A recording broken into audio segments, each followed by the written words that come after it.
We're live. Hi, everybody. Hello, everyone. Welcome Hello. to the first roundtable of StadiaSource.com. We've got Tommy, we've got Duncan, and we've also got Ashley, who's made a rare appearance as well. You might not be familiar with him, but he does also write for Stadia Source on occasion as well. So, yeah. This would be a perfect opportunity for Duncan to make use of his Irish accent and do the famous Conor McGregor. Go on. Not a mission, different accents. Yeah, far better different than I accents. can do. You wouldn't believe the change in accents over here. 20 miles outside Belfast, you wouldn't believe the difference of the accents. Yeah. It's just nuts. You sound very much like an old flatmate of mine, and I can't actually remember what part of Ireland you come from because I'm a terrible friend, but you sound exactly the same as he did. So, I'm excited to have all you guys with us. I think we should start off by basically going around each of us and just introducing ourselves for those who don't know. I mean, we're quite active on social media as it is anyway, so chances are someone's ran into most of you already. But Tommy, if you'd like to introduce yourself first, just to tell people kind of, your background and why you chose Stadia. Yeah, absolutely. So, yeah, Tommy, as you can see, my channel and branding is Stadia Arcadia.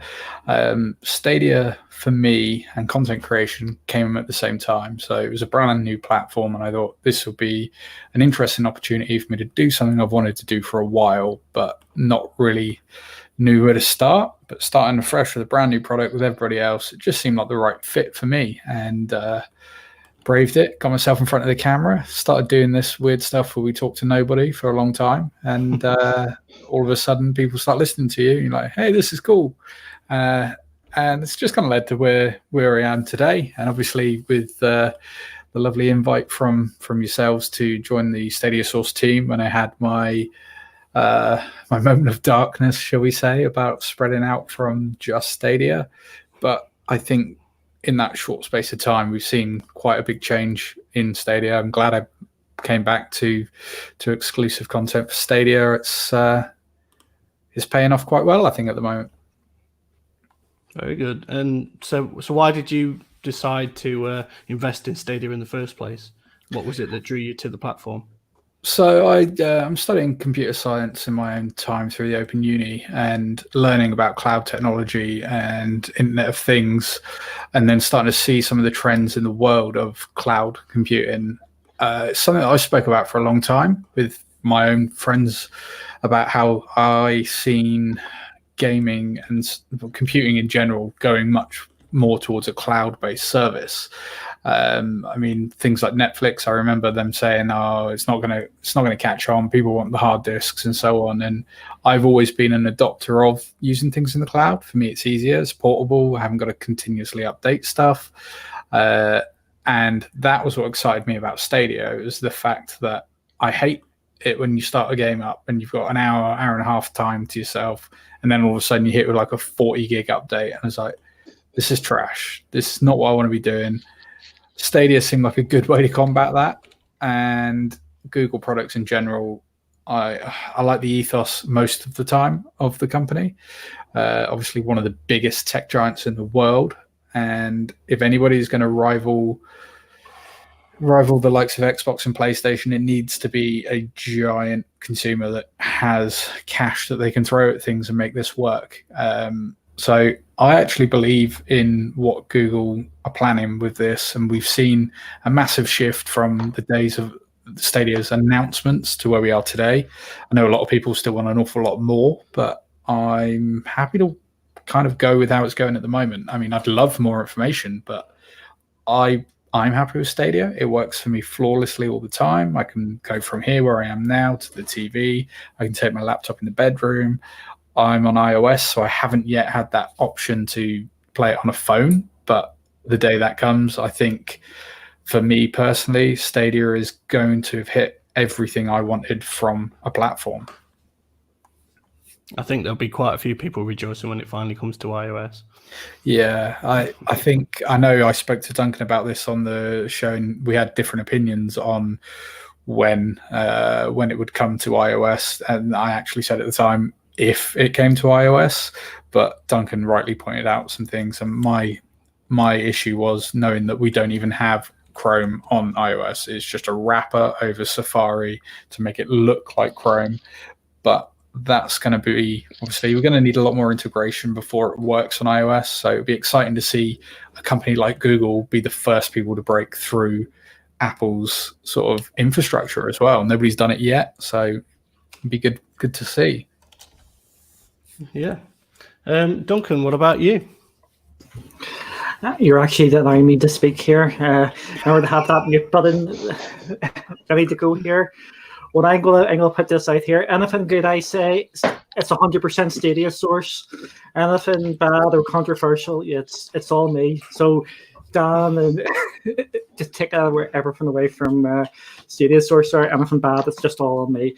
For the reason I got interested in Stadia is, I've said this in a couple of places now, as I was a big player of OnLive back in 10 years ago now, basically, and it was my favorite platform to play on, and a lot of the technology we're seeing in Stadia now, like the screen and screenplay, Stadia was actually, or OnLive was doing that before even Stadia was even thought of. It was really, really ahead of its time. So as soon as Google got on board with this, I'm going to sign up for this and get on board and get it ordered. Okay. And Ashley. Hello. For me, it's a mix between what everyone said, but for me, obviously, everything is going towards cloud-based. At the time, I was working in retail, but a lot of the time I was moving from store to store to help out, open stores, train people up and all that. And for me, taking a huge console in my bag all the time, it wasn't the greatest. So having something I can literally fit in my pocket, have a controller, plug it into the TV in the hotel and play wherever I am, that's perfect for me. And like Duncan said, like with the way that everything's going over to streaming, so like Netflix, that's how I see gaming. You've got it it didn't work out, but OnLive did it years ago. It worked while it was around, but again, they didn't have the infrastructure and money that Google have. Okay, and if anyone can do it, I think Google can. So for those who don't know, obviously Ash does write for Stadia Source as well. You recently moved to Canada and then back from Canada as well. So you haven't been fun. As active as what you'd have liked to have been, which is probably why you haven't seen him around much. But hopefully now he's settled, he should start to kind of ramp up his efforts a bit more on the site. So yeah, a little about me then. So yeah, my name's Dan. Obviously, I created Stadia Source. And basically, I used to run an Xbox website, which it never kind of gained the traction that I wanted to gain. I kind of made it quite late on in Xbox's like lifespan. And I saw GDC. I watched the conference and I saw Stadia, and I just remember being blown away by it. Now, I'd kind of like not lost interest in gaming, but there was just nothing really exciting about it until I saw that Stadia presentation, and I was just like, oh my god, you know what I mean, I need to get that. And ever since getting Stadia, I've actually played more games than what I've actually played in a long time, really, and I've regained that passion for gaming again. And I wanted to basically just make the website as a place where people could find the latest information on Stadia. Being a programmer, obviously I can kind of bring loads of tools as well to the website, so people can enhance their experience whilst they're playing Stadia. We've got some great updates in the work as well. All we just need is that YouTube API access, and we're good to go. So yeah, that's basically me in a nutshell, really. So but yeah, this is obviously our first stream, so we're kind of we've done our own kind of guest appearances on other people's live streams. We've not actually done one with all of the group. There's still a few people missing, but we'll hopefully get them in a future episode. So we're basically just going to talk about Stadia and see what happens. And feel free to, you guys, if you see anything in the chat that you'd like to address, just feel free to pipe up and we'll chat about it. So, yeah. What I want to talk about is what we've been playing. So you can talk about what you've been playing in the last week, month, or since Stadia came out. Me personally, it's just a simple case of I've been playing Destiny 2.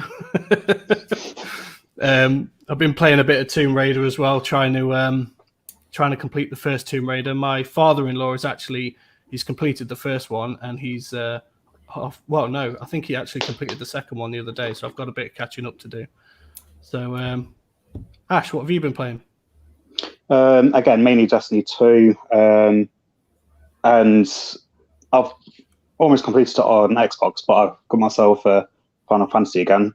The next one is going to be Red Dead 2, because you can't not. If Duncan? it's just the past week, I've been playing some Destiny 2, I've been playing some Guilt, and I think we're going to be coming on to that later. Yeah, Destiny 2, I've nearly finished Shadow of the Tomb Raider, and are we going to mention we've been playing other consoles, or should we just leave that as a dirty? If you want to mention that. I've been playing some Pro Evo and some Slay the Spire as well on Xbox. So I've not actually booted up my Xbox since Stadia's come out. So Sold mine when that got announced. Unfortunately for me. Yeah, so I mean, I've been playing Guilt pretty heavily. Went through and live streamed from start to finish the whole gameplay over 4 parts, which I personally think it's one of the better games that I've played in probably the last 12 months. It's nice to break away from the whole FPS or multiplayer shooters, which I have played an awful lot of, and MOBAs. I got really heavy into playing Dota, so it's been a real good break to actually step away from all of that stuff with Stadia and have some more narrative-driven games again. So yeah, the last week, I'd say Guilt has probably taken up most of my time, but NBA 2K20 takes up a very good portion of my playtime as well, largely due to the number of loading scenes and cutscenes that there are throughout that game.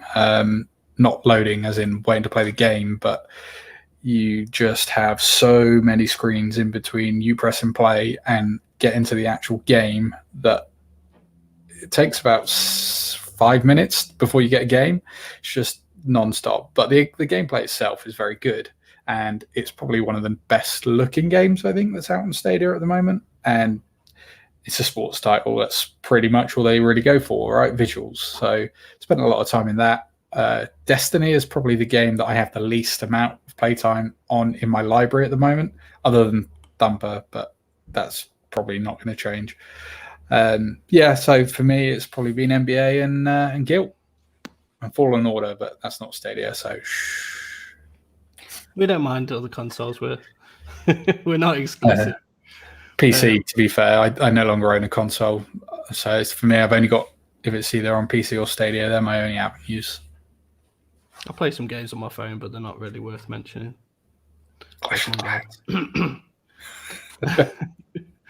So we lost Ashley there for a second, and now we swapped with Duncan. So, oh no, I'm back. Yeah. So Club Stadia mentioned he's surprised that it wasn't Monster Energy Supercross 3 for any of you. So I think we're going to come on to that in a little bit anyway. But yeah, and I just seen Kevin's as well. It's proper 12. Yeah, we got a guest in the background as well. Oh yeah, we've got a sponsor here. We've got Duncan's got his sponsor behind him as well. It's just you two guys that are missing. Tommy, I think your cat's becoming more famous than you. Yeah, okay. I'm going to take my channel down. It would just be just cat videos because he needs more of them. They always win. Yeah, animals definitely always win. So we spoke a lot about Guilt. So if we kind of move on to the next topic, which is obviously the free games for this month, we'll start with Guilt. Now, I haven't actually played Guilt yet. I've kind of refrained from seeing too much about it just because I don't want to spoil it for myself. It seems like one of those quite story-intensive games. But I do want to kind of get into that very soon and start doing some gameplay of that. Tommy, you've obviously had a live stream of that up on your channel as well. Yeah, it's so I played the first half of the game when it first came out. It was the first title I purchased on Stadia, being that it was the exclusive. I thought, I've got to have it. I like horror games. I'm just not very good at them. I tend to pussy out after the first couple of minutes and be like, escape, uninstall. What we're going to play now? So this is a much easier game for people to get into if they like horrors but don't at the same time. It breaks you in gently. It does ramp up, and there are certainly some really good moments that will make you touch cloth. So it's well worth the play, and playing it with headphones by yourself in the dark makes the atmosphere way more intense. But it's just a simple game to play, which is nice as well. There's no hardcore mechanics to it. Pretty much anybody will be able to pick up that game and play it without any real challenge, but you can just go through the story, which is nice. Are the puzzles difficult, or is it pretty easy in that respect too? There are two that I can think of that stumped me. I know I've seen Wingy talking about getting stuck for a good half an hour at one stage, and I knew exactly where he was before he told me. It's frustrating because you know what to do. You can see what you've got to do and how to get there, but making it work is a different story. But the puzzles are, they're challenging enough at times where you feel like you've achieved something when you've done them for the most part, but they're not going to make you sit there for an hour or force you to go and Google how to get around something, which I think is good design, because if you get to a point where you physically can't do it anymore, then maybe that's something that was too difficult or the instruction wasn't clear enough. So, Duncan and Ash, have either of you had a chance to play the game yet? Or I've been playing it. I like the first hour, and I'm sorry, it's got to be a bit of a struggle for me to finish it. Are you scared? I'm extremely scared of it. No, I think I was enjoying the story up the first hour or so, and I'll just say January, where I'm outside the school now, and I'm just like, I just can't be bothered.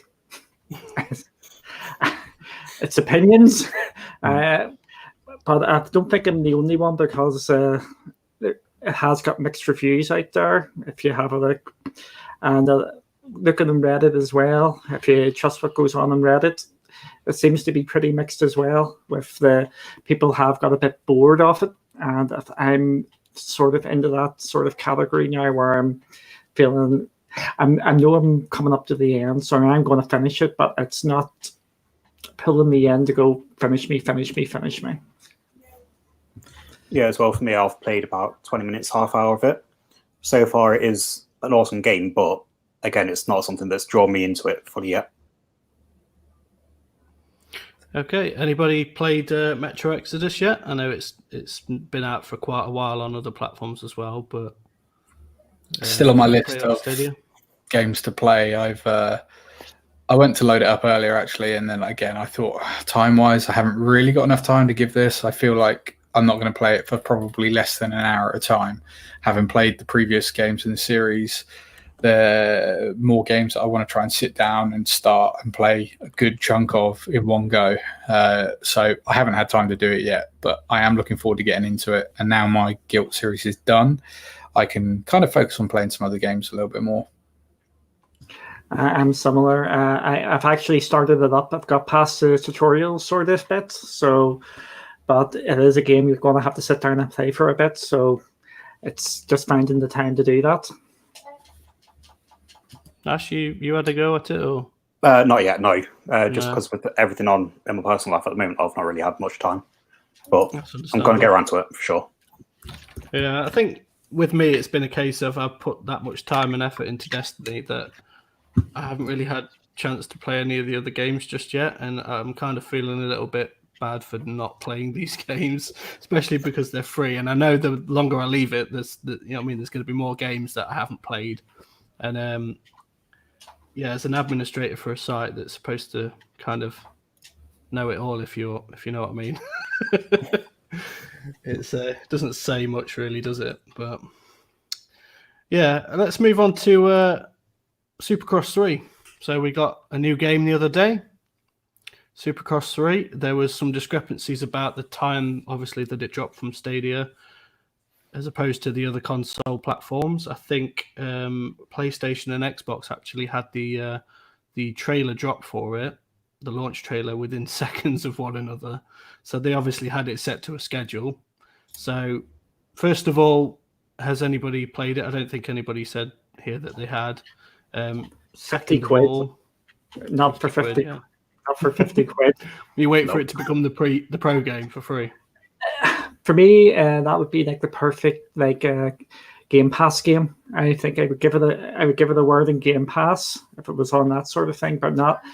It's for £50. I think it's a bit steep for. We'll go everybody. You've got to be into that kind of genre, aren't you? Really, yeah, you have to be into it to buy it. It seems like quite a niche market to release a game at full price on the platform. Don't get me wrong, I'm glad that it's come to Stadia because it shows that there are developers out there that are taking the platform seriously and want to offer it out to everyone. But with the limited player base that we know that Stadia already has, in terms of it's not available to everybody yet, the only ways in were either as being a founder or buying a Premier or having a buddy pass. You're just targeting a very niche market, of which we are already a niche market. So I don't think it's going to do particularly well on Stadia. If you like that kind of thing, then yes, you're going to be very excited to have that on the platform. But at full price, when I feel like this is a game that on other platforms will probably be discounted quite quickly in physical sales, I think we're going to struggle with it on Stadia.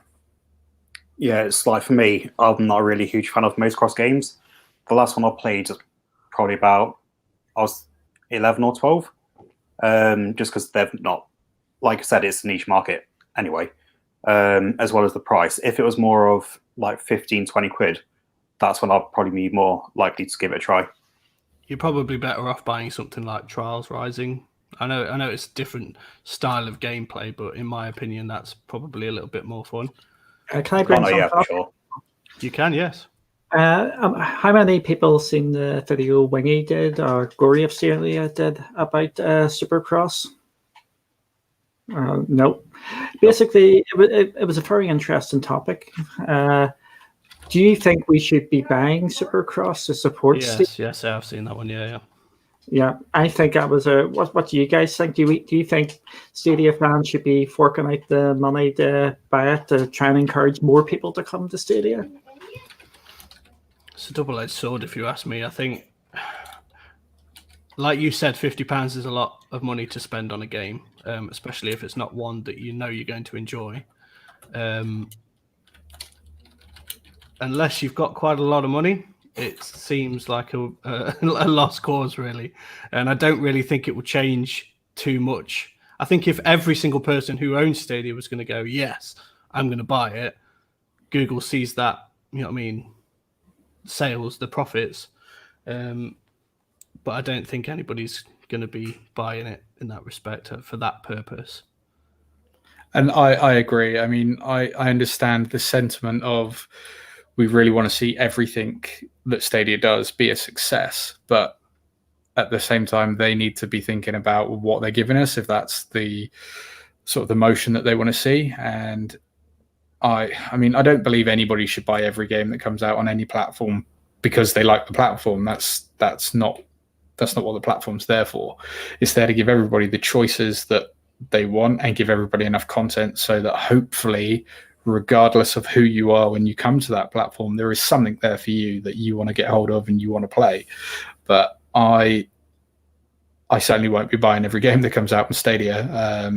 I've got a decent sized library at the moment, but that's actually the problem, that I've got more games than I have time to play, and I need to put some time into some of these and see what they're about. And I hope that with the pro games that we get, they're not all just going to be mainstream titles, because some of the best games that I've played have been indie titles that I wouldn't have purchased because I didn't know enough about them. But then all of a sudden I got access to it either through a Humble Bundle or something like that. And they made me wish that I'd gone out and bought that game a lot earlier, because I found something that was out of my usual market. And I hope we see some more of that as Stadia grows and gets bigger. What would you, Ash? Yeah, as well for me. Like Dan said, it is a double-edged sword. I do love Stadia, and I would put money into it, but it depends what the product is that the game is that I'm putting the money towards. I think personally. Sorry, Duncan, go ahead. I was going to just say, as soon as Wingy or Gloria Stadia brought this up, it was just brought me back to the On Live days. During On Live, when it was on its way out, everybody was saying we have to buy a game because we have to show everybody On Live isn't dying and all this. So Stadia is not in that position at the moment. So I don't think we should be just buying games just to support the developer and show that there's people buying games on Stadia. And if there was a big campaign, it would actually be counterproductive, I think. I think Google's got enough money between them to kind of pump that into the games as well. Even if a developer says, you know what, Stadia isn't performing too well, I think Google's have got the moolah to kind of persuade them the other way, if you know what I mean. But I don't know. I just think when it comes to Stadia, I've purchased games that I probably wouldn't have purchased otherwise. I am quite a massive Final Fantasy fan, but I kind of lost interest kind of after 10.2. However, I have gone and bought the latest Final Fantasy on Ash's recommendation, actually. I haven't actually booted the game up yet because I'm too busy playing other games, but I will get around to it at some point. So I think people, because of the limited amount of games on Stadia at the moment, people are making purchases that they probably wouldn't normally have made just to kind of fill out the library a bit more and give them a reason to play Stadia. So I think that's helping in some respect. I don't know about you guys, but... Yeah, and I mean, first of all, 10.2 will put you off Final Fantasy. I think most people probably feel like that. And it was all about dressing up and... Exactly. I was a big fan of Final Fantasy, and to be honest with you, I stopped at 10.2 for quite a while. I looked at the gameplay and thought, something's changed here, and it doesn't feel like what... I mean, 7, 8, 9, and 10 were brilliant games. I did get 15 when it was on one of the pro deals. I played it for a little bit, and I refunded it because all I actually wanted to do at that point was play it, write a review, and refund it. And I thought this was going to be a model that I used quite a lot through Stadia to get hold of every game that comes out and then play it for under the 2 hours, get some thoughts on it, and do some content on it. But there's too many games to be doing that to at the moment. I have a feeling if you do that to every game, you're probably going to get them turn around at some point and go, you know what, you're not doing this. Nobody's said anything about that happening yet, but I know on Steam, if you refund too many games in a short space of time, they will turn around and say no without a legitimate reason. So I was wary of that. But the little bit that I did play of Final Fantasy 15, I actually really, really enjoyed it. And it is a game that when I've got time to sit and play a Final Fantasy game, I will happily buy that game again, even at its full price. It looks like it's a true Final Fantasy game. I'm going to go out here and that'll be controversial. There's going to be a shock for everybody. I hated Final Fantasy 8. Was the game I really did not like. I actually didn't like it that much either. So I'm not the only one. Loved 7, loved 9, loved 10. I actually did play 13, but I got stuck on a boss and I gave up after that because I couldn't complete it. So, but 8's the only one I've not actually played. I don't think it's a case of I don't like it. I've just never played it. So, and I don't like 12 either. That was the first ever game I actually brought back. I hated Final Fantasy 12. So. But with it, I got into I think about the second disc, and it was just not clicking it for me. But I do like my Final Fantasy games, but I'm a bit more picky than others. Just He while wants we're Final on Fantasy VII remake. that's exactly where I was going right there. I was just going to say, what do you guys think about the chances of that coming to Stadia? Next year, 100%. Eventually, yeah. I think it's the embargo. Not embargo is the wrong word. The Exclusivity. period has been pushed back to the end of March next year. So I think it's not a guarantee, but I would be shocked if it didn't. If I was part of Google's procurement team, that is one game I would be going hard after, because a lot of people like Final Fantasy games on PC as well, because of the ability to have them in such high resolution and graphics that makes a game that's that good looking look even better again. And that's a perfect tool for Stadia, right? 4K, 60 frames. The people that care about that alone would have ideally gone, well, I can have that and I can play the game for a month, even if I've got to buy Pro for a month to get that feature. Then it seems like a much cheaper way of doing it than trying to upgrade your PC to run that game at Ultra. For sure. That and Resident Evil remake, 3. I think. Yeah, they're the two big gets for me. I will not be playing that game, although I might stream it. That might be a thing. Just live stream that game. You've got all the guys in the live chat to keep you company while you play. Yeah. I grew up on Resident Evil. My mum let me play that when I was a teen, so it's my bread and butter game. That is. That's why I'm scared of playing it. I played it, the original, and that was scary enough. Can you imagine what it's going to be like when Nemesis, you just hear stars? Yeah, I'm just going to turn the game off. That'll be it. Did you play the Resident Evil 2 remake? Yeah, it took me a long time, and I didn't complete it. I tried to go for like the S rank. I think you had to do it with like less than 3 saves and no dying and stuff like that. I probably got about halfway through the game. I was like, I can't do this. So. Was that how you got the unbreakable knife?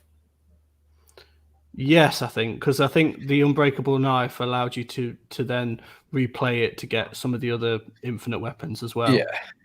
I imagine that game is an awful lot easier to get through with the unbreakable knife. Even I think I would probably manage it at that point. But yeah, that game, the first time X appeared, I was just like, yeah, I'm waiting for a while now. Hey, I'm X. X can give it to you. Did anybody see the Thomas the Tank mod that got put into that game? Yes, that was brilliant, wasn't it? Love gamers. There's no limits to what people will mod into games. Just when you think that's it, that's the pinnacle, that another thing comes along. So, right, let's move on to some of the games that will be coming to Stadia. Today, we had news that Division 2 and The Crew 2 should be dropping before the end of March due to, what was it, some sort of publication that... Ubisoft earnings call. My head is turned with all these earnings calls. Because I know, I couldn't think of the word then. The Take-Two one, what was the other one? Activision Blizzard, but I think we're all going to come to them, but my head is turned with all of them. There's so much detail in them, and there's so much good news relating to Stadia in a lot of them, which people have twisted the bad news, but there's actually lots of good news in it.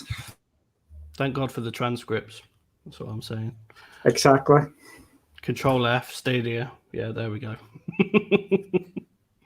So, obviously, again, I think these are quite old games on other platforms as it is. Has anybody else had chance to play them on Xbox or anything? For me, only The Crew 2. I started with that in the beta, which, as a beta, as you can imagine, was terrible. Getting stuck halfway through scaffolding and buildings and stuff like that. But the actual release itself was amazing. I love the fact that you're able to just transition from boat, plane, car instantly. And bringing something on like that onto Stadia, whether it's that you prefer to fly planes, drive, sail boats, or drive, you've got all three. I played the Crew 1. I haven't played. Actually, I played the Crew 1 and the Division 1. I haven't played either of the newer counterparts. And the Division I found really underwhelming when it came out. I've seen all the trailers and the press beforehand and thought, right, this looks like a brilliant game. Although I do feel like when we first seen that game, it was marketed as something very different to what it was when it finished. I felt a much more sort of not zombie survival kind of game, but I felt like that was the perfect breeding ground for a zombie game. Where I'm sure water at one point was going to be currency in that game, and by the time we got to where we did at the end, it was a completely different game. And I completed all of the vanilla game. I just really lost interest with it, and I didn't even play any of the DLCs. I got all of them because I bought the season pass, but I never actually played any of the others, and it put me off playing the Division 2. But now that it's been out, and I know a lot of people that have played it and told me that actually it's a much better game, it feels much better to play, the story was better, I'd be interested in checking it out on Stadia, but it's going to come down to the price, and I think that's going to be a full price game, and that's going to stop me. Sorry, what did you say, Duncan? Uplay Plus. Yeah. Well, it's not even an if, is it? We know Uplay Plus is coming to Stadia. We were told that a long time ago. And I did the trial when it came out on the PC, and I thought it was good. I didn't want to continue it because it was constant installing, uninstalling of games, and my hard drive was full anyway. So again, that's another reason that service, once it unveils here, I will happily pay that additional subscription fee on top of my Pro to have that bank of games that are just available. And it lends itself to, we've seen many people talk about a Game Pass variant for Stadia, and I think that is probably going to be a service that paves the way for that, where they announce that and they see how many people are going to be interested in that and how many people are going to sign up to it. I mean, I honestly think Google are doing it anyway. They just don't want to tell us about it yet, but I think that will be a big gameplay for Stadia and Ubisoft. With these games here, even when they get them on the service, I still don't see the value in Uplay Plus until what the other things which were mentioned in the earnings call, or the M5 games coming. Tommy, you did the article today on that, didn't you? I haven't written it yet, but you're going to be writing it about that. Sorry, I know it was. I told you my head is melted before going through all these things. But the 5 games coming, which we know about, which is Assassin's Creed, Far Cry, Gods and Monsters, Rainbow Six Quarantine, and Watch Dogs Legion. So when they all launch, Uplay Plus is going to be amazing to play. So it is. And it's going to be good value. If they launch Uplay Plus for this, I don't see myself picking it up as yet, unless it was under a $5 a month. Yeah, and I think that's a real point that I kind of forgot about Uplay Plus, if I'm honest. But when you bring that up again in a conversation, why is anybody going to pay full price for a Ubisoft title now when we know at some point that service is coming? And unless they do something drastically different to what they've done on the PC, which I think would be a terrible move, if they came out with the same service and then we're like, well, for Stadia, we want to charge you 40 quid a month. Then to be fair, that's not actually that bad value if you got anywhere near the number of games that are on that service at the moment. But no, I agree with you, Duncan. I don't think we're going to get the full suite. But even if, say, you got, how many games are on there? There's over 100 games, I think. The problem is, I can name you 3 or 4 series, and they're completely ruled out for Stadia. You've got Heroes of Might and Magic. How many? Yeah. What are we up to there? 7, 8, 9. Might and Magic, Anno, through the city building game. There's the Settlers. There is about 30, 40 games I can just rule out straight away, which will not come to Stadia because controller support. And I remember you saying something about you needed mouse and keyboard support or something. Yeah, every game. Yeah. Every game has to have controller support, and then you've got the older games as well. Yes, you could put a wrap around them, but we still don't have clarification on Stadia and achievements. does every single game have to have an achievement built into it? And then you've got all them older games as well, so they would have to go put the achievements into them. So it just becomes less and less likely that the full service is going to go on to it. So I think it's going to be extremely limited. I think they're going to cherry pick the titles that they want to be on it for Stadia. Given the demand, they might go back and put some of the older titles on, perhaps, but we'll see, I guess. One thing I was thinking about things like the Crew 2. I mean, if I'm not mistaken, it's quite a vast open world. You can drive across quite a large area or something, can't you? Somebody said something. You can drive across most of like America and stuff like that. So maybe not the Crew 2, but in terms of like games going forward, potentially like Crew 3, do we think like Stadia is going to have some sort of impact on the types of generation of worlds that we can achieve? What with it all being cloud based? I think we're already starting to see it anyway. We were seeing with sort of like Assassin's Creed Odyssey. Has anybody played Assassin's Creed Odyssey in the console? And yeah, that's the only way I have played it so far. And then if you play it in Stadia, it's like fast travel is just so much better. It just makes it palatable to actually do it. Because I remember if I was doing fast travel, I could nip up, go downstairs, put the kettle on, get the tea ready, come back up, and then you've just moved across and it's just loaded up again. With Stadia, it's not instant, but you're talking about 10 seconds instead of a minute and a half. So I can see the words becoming even bigger because you can just jump across them. There's going to be, I think, more interactive as well. Like things, obviously, the processing power to make it so that things like bushes react when you go through them, or you know what I mean? We're going to have much more of an interactive environment because they can handle it on their sides better. Yeah, there's just going to be more things going on, like a more open world of stuff happening. It's Bioshock Infinite, if you remember that. Everything going around, but that being a much bigger scale and more interaction with the characters and everything. I just can't wait to see the first true, proper Stadia game where it's taking advantage of the processing power there. Yeah, and I think we're probably not going to see that for a while as developers obviously get used to the platform and how to build games for it, especially the older titles which weren't built with Stadia in mind. Obviously, they're going to be limited to what they can do, but certainly the next generation of games, we're going to see some big improvements. And I think someone mentioned in the chat as well something about bringing like YouTube streaming. You know what I mean? As games, obviously, as developers, start to learn how to incorporate these features that were advertised to us, such as the streaming, the crowd play, the crowd source. And I think we're just going to get the next generation of games is going to be mind-blowing, personally. Oh, for sure.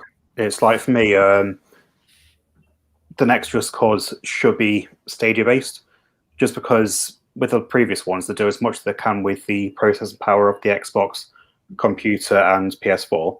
But with Stadia, it's got that much more processing ability. The destruction for that game could be 10 times better.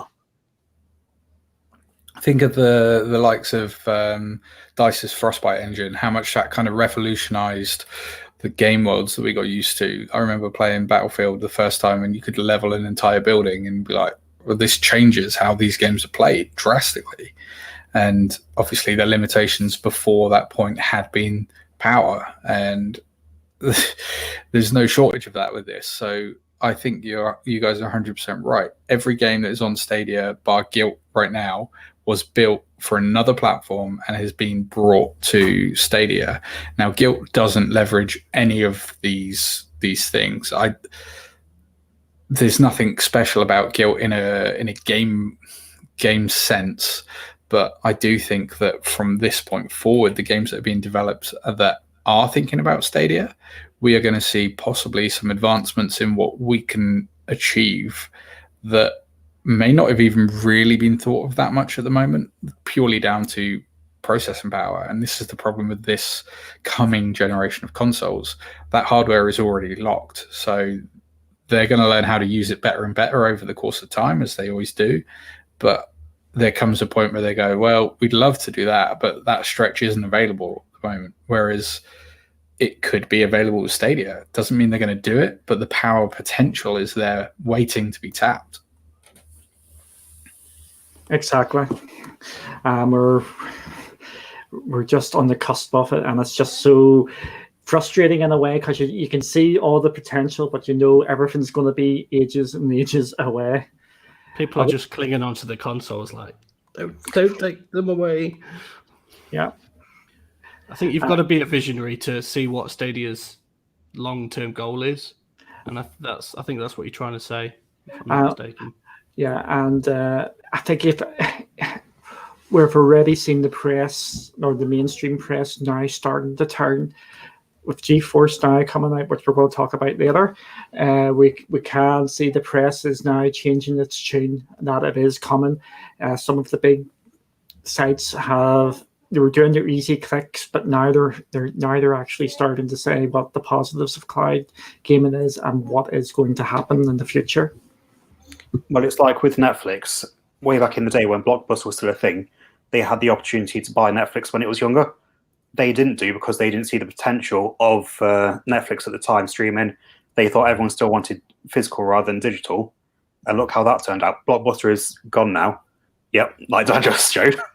Netflix is one of the biggest streaming platforms out there, and it'll be the same with gaming.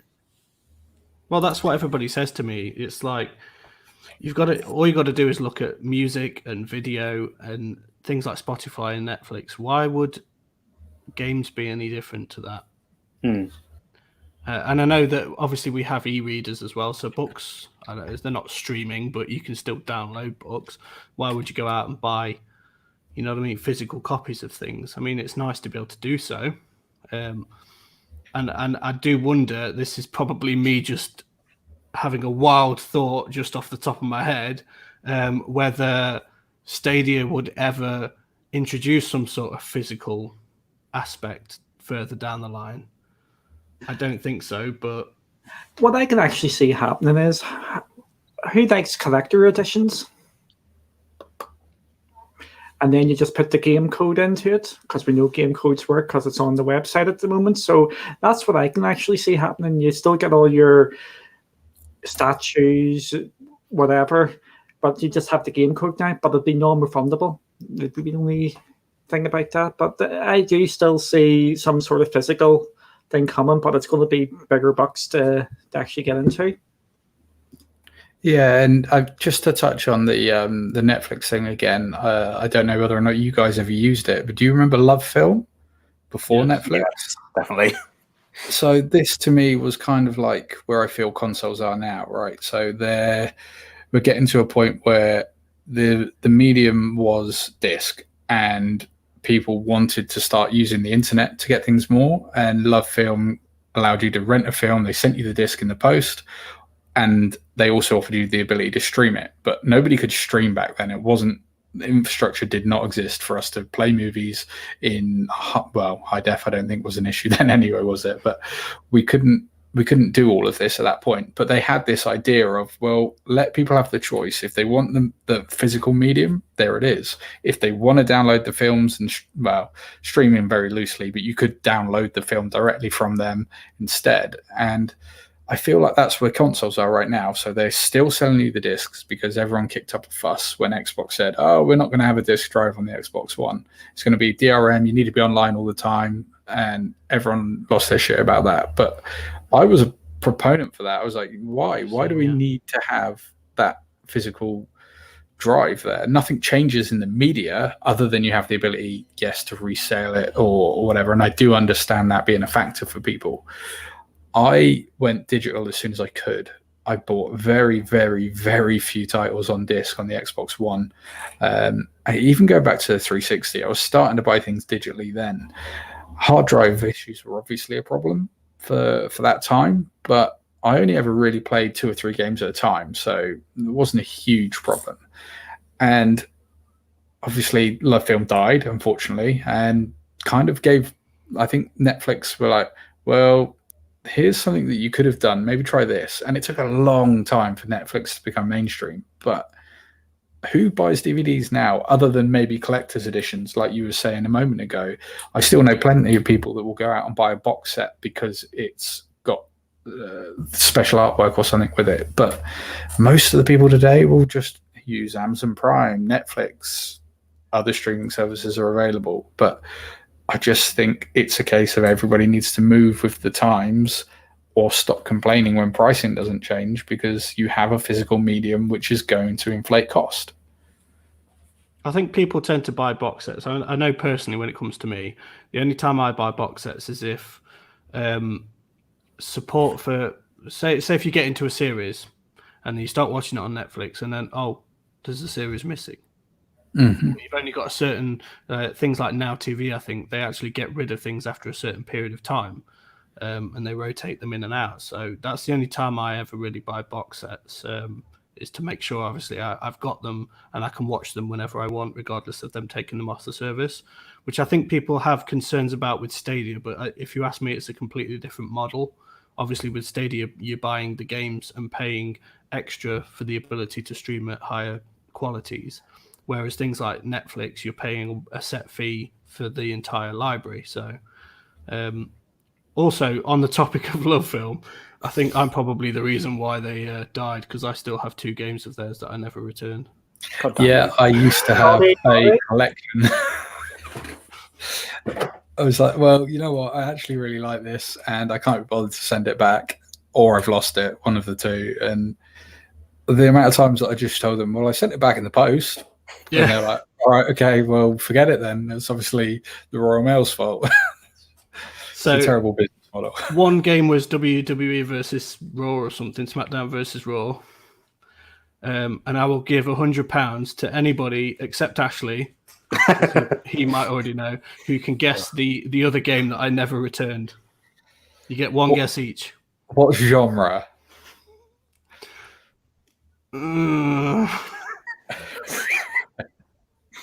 I don't actually know, to be fair. Before you get your guess, though, I'm gonna explain myself a little bit. I was a bit of an achievement hunter at the time, right? There is so no it's one of those games. It's one of those games where you think this is an easy 1000G. I'm just gonna tough it out. Viva Pinata. No. Worse than that. Duncan. Barbies Adventures or something along that. £100 is safe today. It was Hannah Montana. I was in the ballpark. I was playing it for my girlfriend. Yeah. That was his excuse. If anybody says, like, Dan, why are you playing Hannah Montana on Xbox? I was like, it's not. It's my missus. She's playing it. I don't feel anywhere near as bad about 1000G and Viva Pinata now. That's my confessional for the day. Glad to get it off my chest. Damn, dude. I'll tell you, just a quick segment away from this. What's your favourite game that you had from sort of console times that wasn't like a mainstream AAA title? Sorry, Tommy, I was just replying to. Screw you. Told me to take that to the grave with me, you said. Keep that to yourself. Just interesting to find out from you guys what your sort of favourite game was from console era that wasn't like a AAA title, so it wasn't ever a great hit, but you really, really enjoyed. See, mine was a strange one.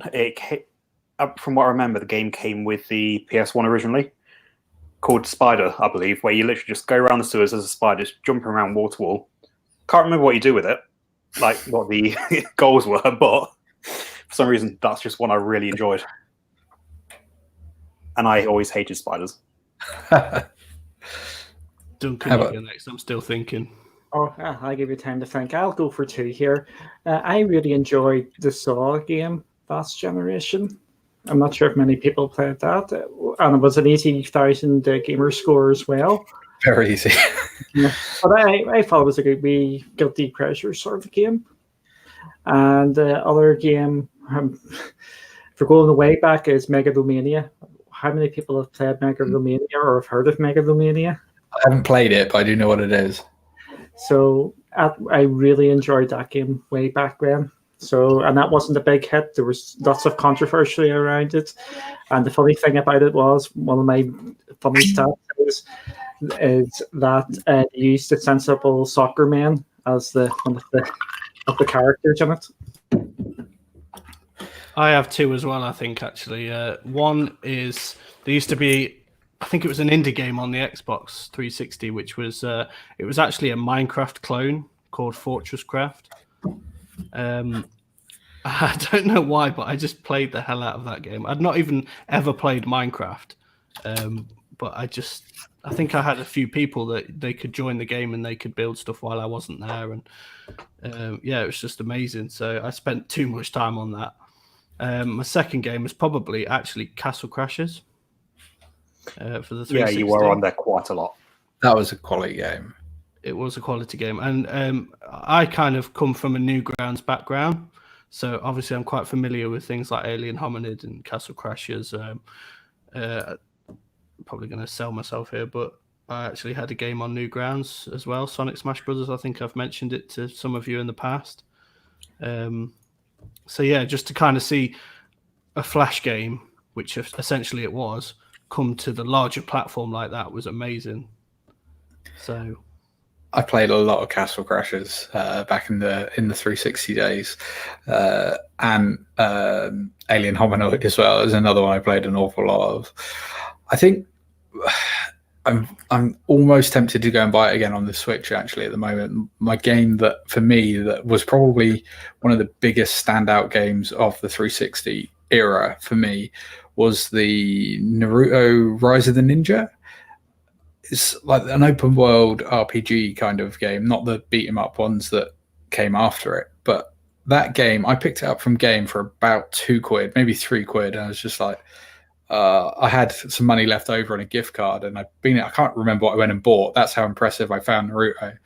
I went and bought something brand new, had some money over. It was just like next to me. I was like, I'll pick it up, I'll try it. Why not? And I proceeded to play every single game in the installment after that, and none of them were as good as that one. In fact, I think the one that directly followed it was the same. It was an RPG kind of game, but that game for me, I replayed it about 6 times, just almost like one after the other, as I just don't want it to end. I think though, if I'm going to pick a second one, as you guys did as well, the original and the second part of Shenmue were games that changed what kind of games I played. I found them really, really interesting games. Other than the fact that you had to work in a game, that was a different kind of mechanic, that you physically had to go to work to get money in the game. But those kind of story games. I think they're going to make a comeback in Stadia. Well, it wouldn't surprise me at all. I know I think we were talking with Chase about that, where I think that's what's. Yeah, I think he's onto something there, where we're going to have them sort of games. Sorry for interrupting there. Job Simulator. Well, you can work while you're not at work. Worked in VR perfectly. Today I'm going to be a butcher.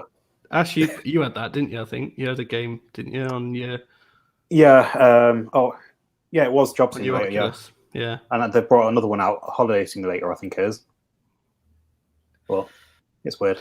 So, speaking of kind of the smaller titles, it brings us on to our next one, because I think we spent quite a lot of time on this one. Spitlings. They kind of put the willies up us not too long ago with their tweet saying that, I think they tweeted out a link to the Steam store. Now, for anybody who didn't already know, Spitlings is going to be an exclusive on Stadia first. It'll eventually come to other platforms as well in the future. But the way they worded it made it sound like it was no longer a Stadia exclusive. So we actually reached out to them, and they were lightning fast at response and said it's still Stadia exclusive. So, but in terms of what we've seen so far, is anybody going to be picking that up? Or yeah, I definitely want to try it again. When we've just been talking about the likes of Castle Crashers and that kind of game, I feel like this is going to give us a similar, it's not the same, but a similar sort of feel in that kind of arcadey indie game again. Yep, I'm going to be picking up. That's my sort of jam. I like some of them wee indie games. That's why I thought I would like Guilt so much. Just going back to that tweet came at the worst possible time. The paranoia was running wild in the whole community where this was even before the GeForce Now announcements. Everybody was going, Stadia's not doing anything, and we've now lost an exclusive. So it was actually a bit of news anyway. But can I get confirmed? It settled people down a bit. Yeah, it was a good shout reaching out to them and getting the clarity, because, like you say, we all, when we found out about it, it was a Stadia exclusive, and that was a horrendous bit of marketing from, well, not for Steam, it wasn't. Obviously, Steam would have been loving it, but from a Stadia point of view, when you've got a game that's coming here first and it gets linked to Steam, you're like, what's going on? Yeah, I think the couch co-op aspect of that is going to be amazing as well. It'll be good to kind of have games that you can kind of sit down and play with other people, because like I mentioned earlier, my father-in-law actually has Stadia as well, and he brought his controller around just so I could kind of see what it was like to play things like Samurai Showdown. So I think we need some more games that you can play co-op just to kind of show off that side of Stadia as well.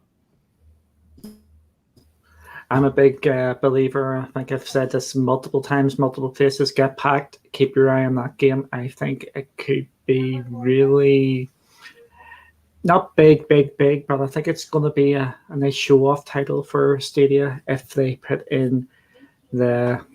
My head has just went blank here. The where you play it on YouTube and crowdplay. There we go. If they implement that on crowdplay, get some of the streamers they have signed up playing that, bang. And I think it's generally perceived that it's going to do really well, because we've got the rip-off version that's coming to the consoles, which I forget the name of now. But Moving Out, that's it, yeah. And that is a perfect copy of an IP. I don't really get how they've got away with it, but it's clearly a game where hardcore gamers aren't necessarily going to look at that as a great game, but I think it's going to be really good fun. It's going to be something you can just have a laugh with your mates and just play in sessions where you, especially once everyone's got access to this on a mobile device, where you've got 10, 15 minutes of time to do whatever you want, and you can just pick that up and maybe play 1-2 games of that.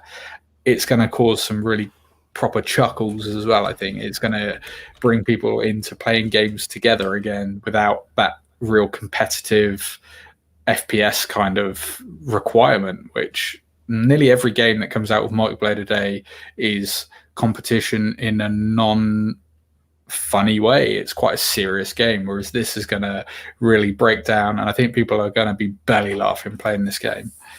And I think that's going to be the same as Splitlings as well, maybe on a lesser scale. Because is it 2-player co-op or so up to 4? I can't remember. But I think we might have something similar with Splitlings as well, because it's got that co-op. I also think we're getting very close to finding out a release date for Get Packed. And today, I don't know if you guys seen it. I did tweet back to them. They released a cake with a key art of the game on it now, so they're getting to the points where they're finalizing their artworks and things now for the final stages of the PR in that. And I do think we're going to be seeing it very soon. I hope. How awesome would it be if they could release it around the 15th? It would just give a whole new meaning of what we could do on that day. I'll be buying it straight away if it does then. Yeah. Yeah, I know what I'm going to be doing on Triple S if that happens.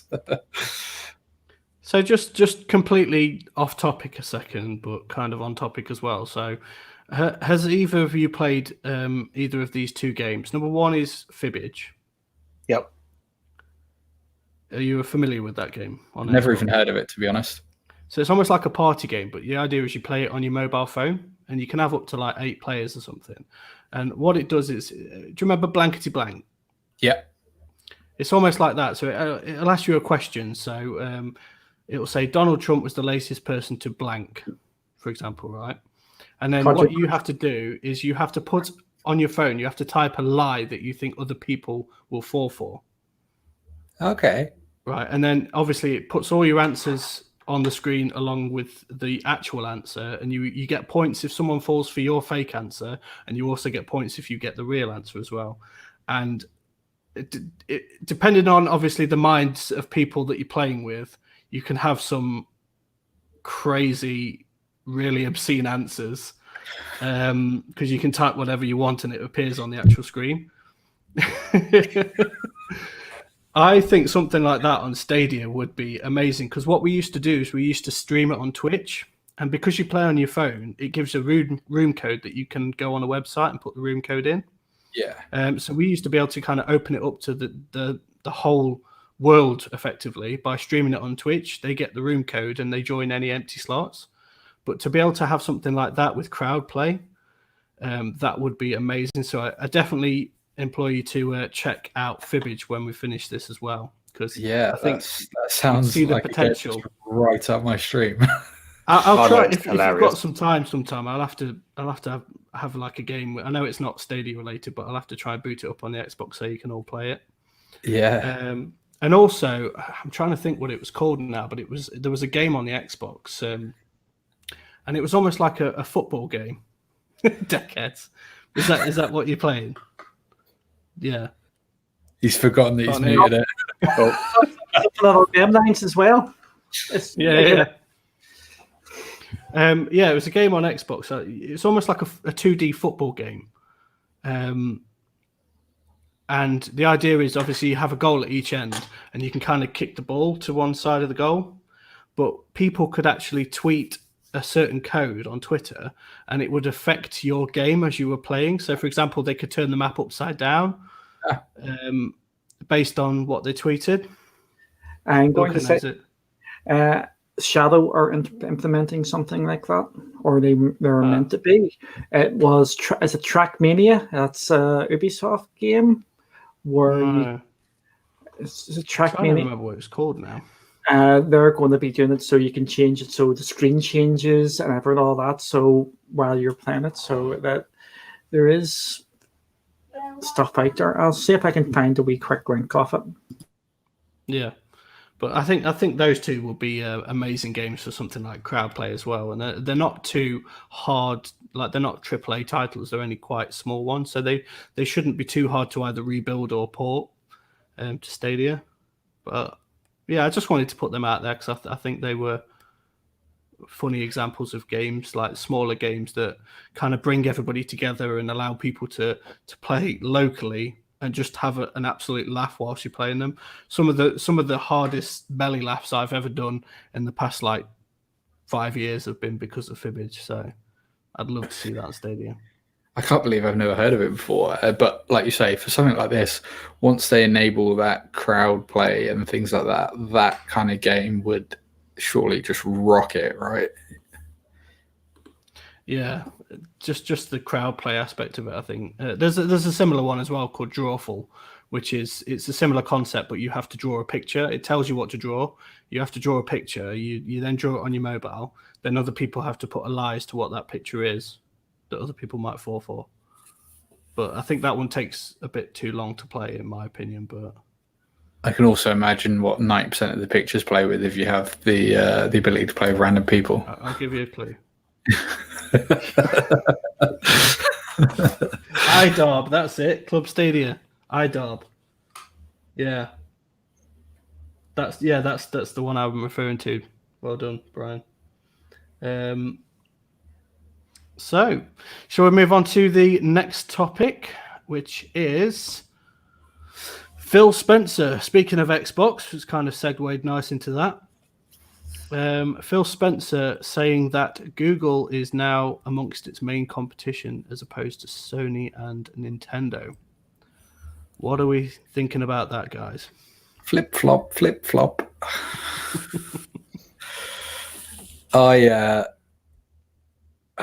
I've said this a couple of times now. Phil Spencer is a great face to have on, I think, almost any tech company. He's really passionate about what he does, but I think he massively overstepped the mark when he said cloud gaming was 10 years away. And I think I don't understand how he's got what he's doing at the moment. I mean, still trying to get people to buy the Series X, even though they are clearly pushing for Cloud X at the same time. This is a conflicting thing for a company to be doing, saying on one hand, streaming's not here, don't worry about it. But on the other hand, we're hearing more about xCloud than we are about the Series X at the moment. And now to come out and say, actually, you know what, Google are one of our biggest competitors, that to me signals that they must be looking at changing their strategies. But that's worrying for Microsoft, right? I mean, for Xbox and PlayStation have been the only things to dominate the market for a very long time now. I mean, Nintendo, yes, they've had higher sales in terms of consoles, but I think generally speaking, we know that Microsoft and Sony are the bigger players for the pure gaming market and high fidelity market as well. But if they're no longer considering Sony as a competitor, that says an awful lot to me about what they're going to have to do in the next couple of years.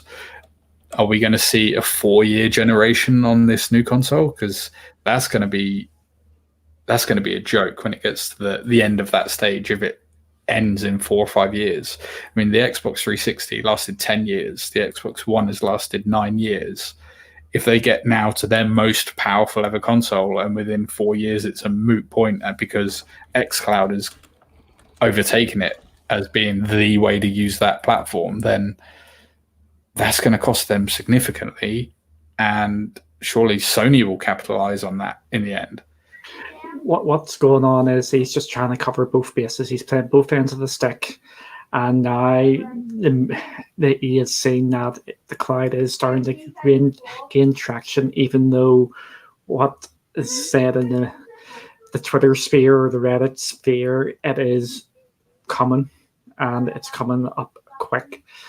And xCloud at this moment in time, from what I've seen, is not going to cut it, because when Stadia starts switching on all these features, the YouTube moves they've started making, I think he's worried, and I think we're going to see some changes, because when Stadia launches here, and it's going to be in and around the ballpark of the Series X, if not more powerful. If I am of the opinion that Stadia have actually been holding back. I think we're only seeing partly of what's going on with. That's why there's all this 4K. It's not 4K. I think we're getting, they've actually pulled back just to make sure everything's working. And come November time, I think we're going to see it switch on, full whack, and bang. So Phil Spencer is switching. I think he sees the market is changing, and it's changing a lot quicker. And if you even go back to the press releases over the last day, which we've been going through, it's all of them are saying cloud, cloud, cloud. They haven't mentioned Amazon. They're actually mentioned multiple clouds. So they are talking about Stadia. They're talking about Amazon, and they are talking about Microsoft. But we don't know if they're going to switch it up to the Xbox One X or Xbox Series X's sort of power. So I've got a point that I haven't made on anything live so far that I actually think is valid.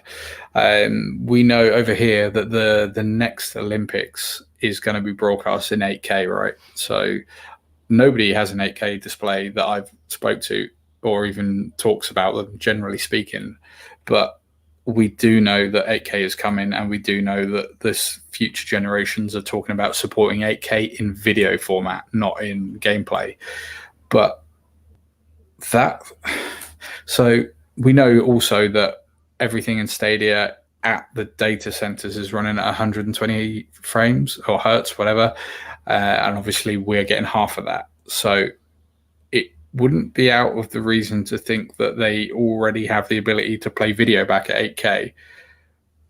What are we going to do if in a year's time these consoles launch and they're like, yeah, we got native 4K 60 frames per second, and Google just come out and go, yeah, we can already do the next gen, we can already do 8K at 60 frames per second, because they're not going to be at 120, but They sort of they mentioned that at GBC last year.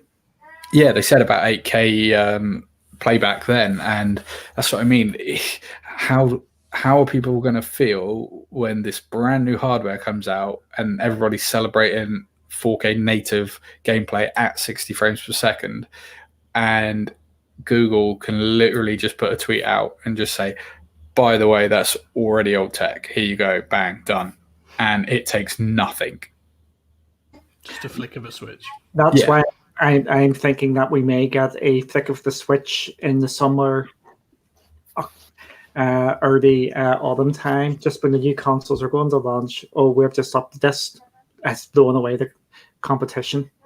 I think we are in the early sort of, we are testing it really, but they haven't even turned on the full, was it 10.8 teraflops Stadia has. I don't think we're actually seeing that yet. I think we're under, because as we know that we're not getting 4K and everything yet. I think they are going to flick the switch and we are going to get an upgrade this year. I think they're just stress testing at the moment, just seeing what they can deliver consistently. And then, because I think if you keep your eye on the Reddit, people tend to say, like, have Google done something recently? Because all of a sudden a game that I was playing that wasn't performing so well is now performing a lot better, or the opposite. I think it's just a case of, and that's why you get the feedback at the end of every session as well. Do you know what I mean? Whether it was excellent, good quality, or I think they're just doing little tests and seeing what works. And then when they know, yes, we can deliver consistently at this broadband speed on this device, you know what I mean, then we'll start to see them push that to the boundaries. So, and I also just wanted to point out something you said as well, Duncan, about Phil Spencer covering both of his bases as well. I think it's one of those things where if he comes out first and says, you know what I mean, we're quite a way off from cloud gaming, and it turns out actually we are, then he can kind of turn around and say, well, I told you so. But at the same time, if it then does kick off, he's also been quoted as saying, you know what I mean, this is where the future's going, this is our competition now. So he's a smart fella, and I think, yeah, you're right on that one. He's covered both bases. So Ashley, what do you think? Well, it's like you just said, I do believe it's definitely with the whole stress testing, which is why we've not got 100% confirmed date of when the free base version of Stadia is going to be coming out. Because I want to make sure it's all fully working on the platform as it is. Similar with the slow release of the Google Stadia app for the phones. Because obviously, again, they want to do it step by step. They don't want to just rush in there and just get it all clogged up in the system, just full of people, not enough hardware, and then have to basically try and sort themselves out. But for sure, by the end of the year, again, that's when I think the Switch is going to be flipped in. I think it's going to be glory. That personally, but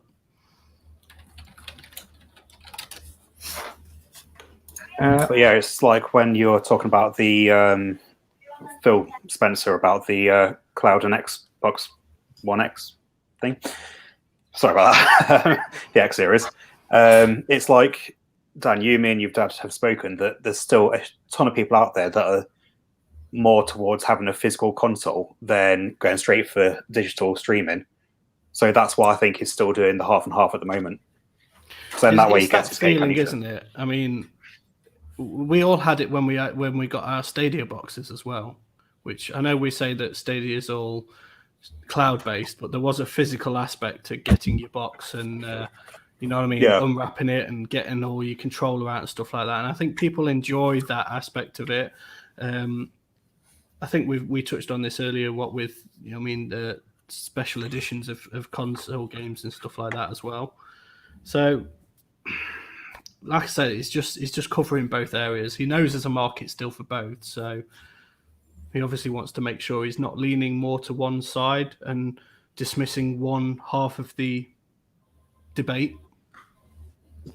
And that's important to do, because at the end of the day, he's a businessman and it's a very big business to be representing.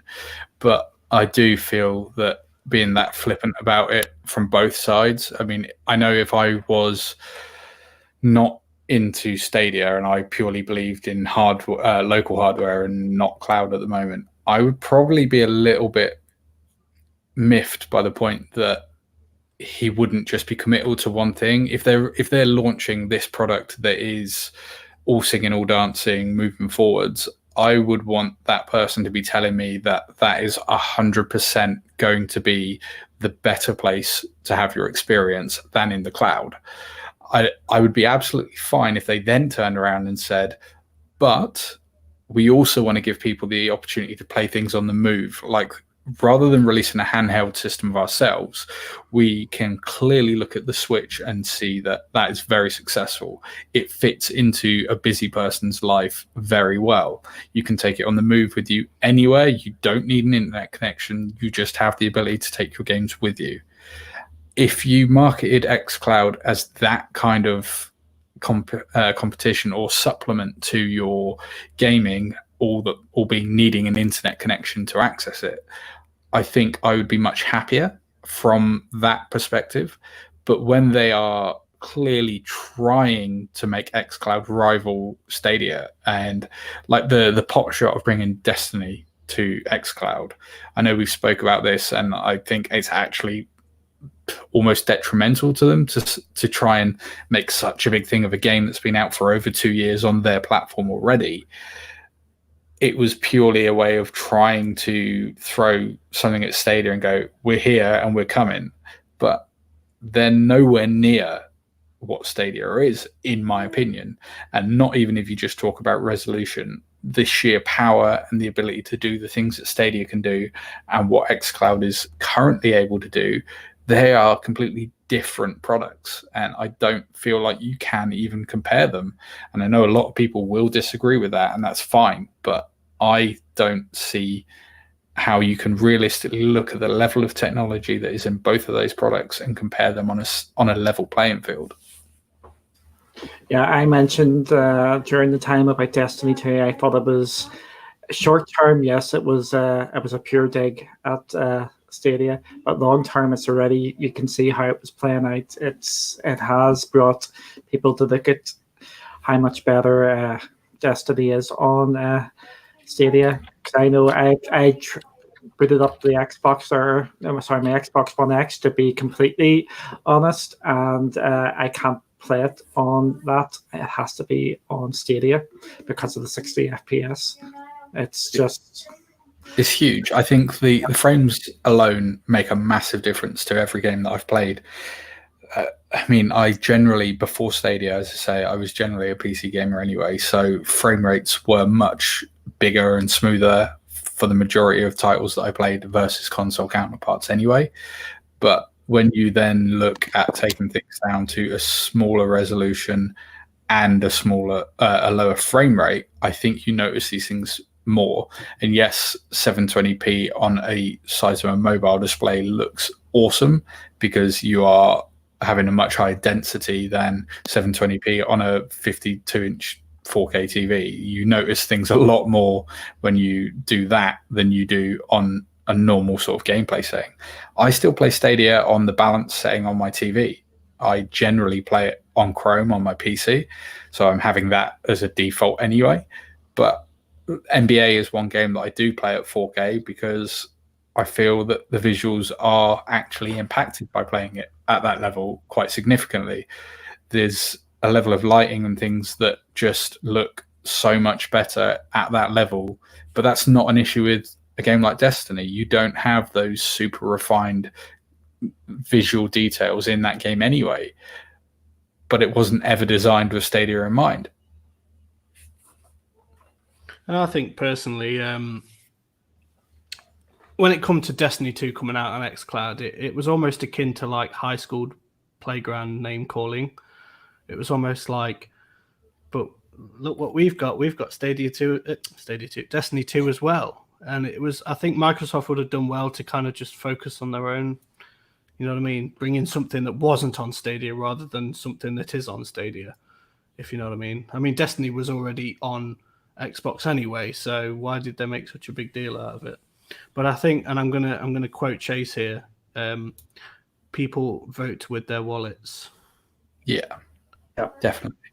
Just going back to the 60 FPS, Stadia have completely changed the way I feel about that. And even games on Stadia, which are 30 FPS, I feel are nearly unplayable now. Assassin's Creed on Stadia is 30 FPS now, and it's really hard to get into that. It's such a big difference, and I think they should be targeting the 60 FPS, the 60 FPS above anything else. Duncan running at 5 FPS there. I personally agree with that. I think the 60 frames per second is way more important than any resolution, because you just don't get that. Phil Spencer is listening to me right now. I'm getting Xbox Live notifications on my desktop. I just think that anything you play at 60 frames per second, regardless of the resolution, unless it's like 240 or whatever, looks significantly better when you're playing a game than 30 frames per second. I would rather be playing 720p at 60 than 4K at 30 every day of the week. Yeah, and Destiny 2 shows that anyway, because that's only 1080p on the Chromecast anyway. So 4K doesn't matter as much as the 60 FPS. I think we're all in agreement of that. Yeah.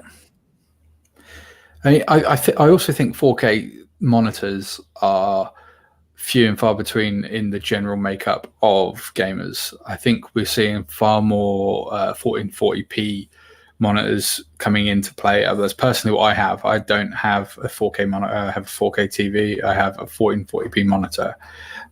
My PC setup never allowed me to play 4K anyway, realistically, whereas I can play 1080p at ultra settings. So that's kind of the bread and butter of where I've been anyway. I've always aimed at having the highest frames I can play at the best resolution, but that's always been 1080p for me. So I think it's groundbreaking to play a game at 60 frames per second if you haven't played it before.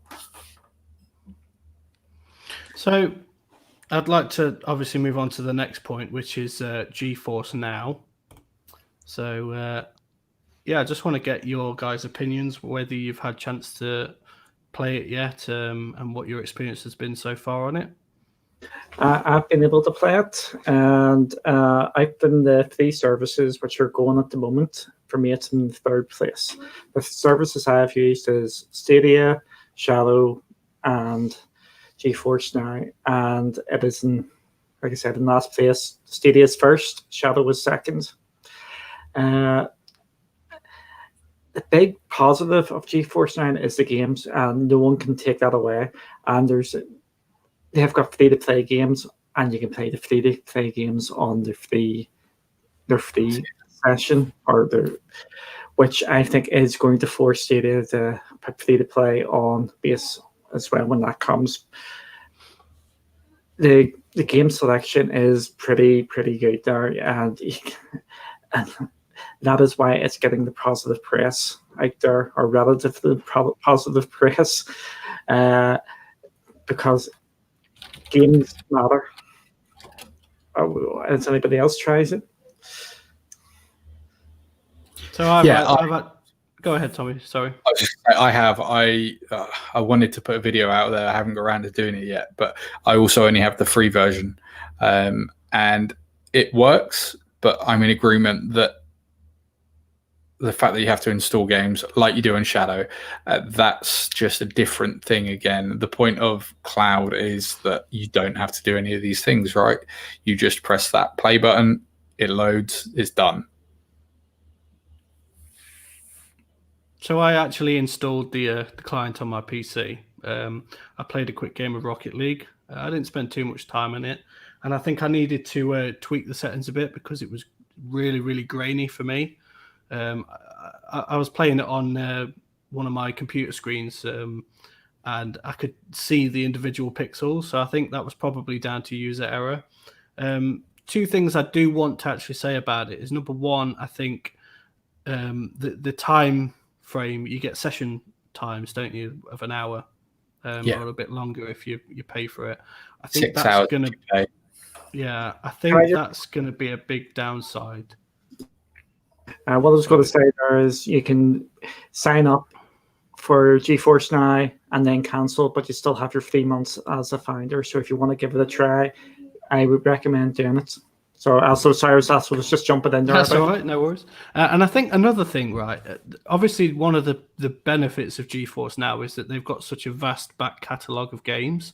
And I think a lot of people are using that as ammunition against Stadia. But the PlayStation 1 has a big back catalogue of games as well, but that doesn't mean it's better than Stadia. And I wonder what the long-term goal for GeForce Now is going to be in terms of the next iteration of games that come.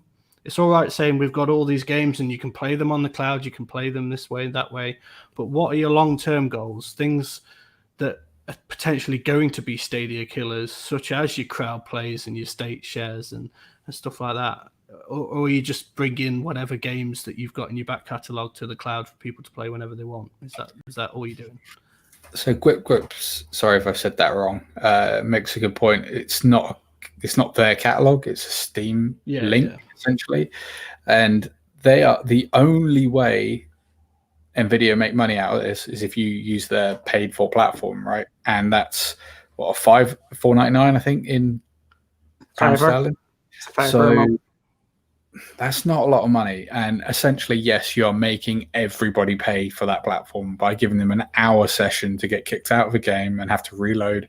And we're already seeing that people are queuing to use that service, and that their current paid tier is priority access. I know Chase spoke about this on one of his recent videos, that this is essentially paving the way for them to add an additional tier soon, which will be maybe like a VIP or a platinum or something along those lines, where they guarantee you do not queue to enter a game, and it will probably have an unlimited play window.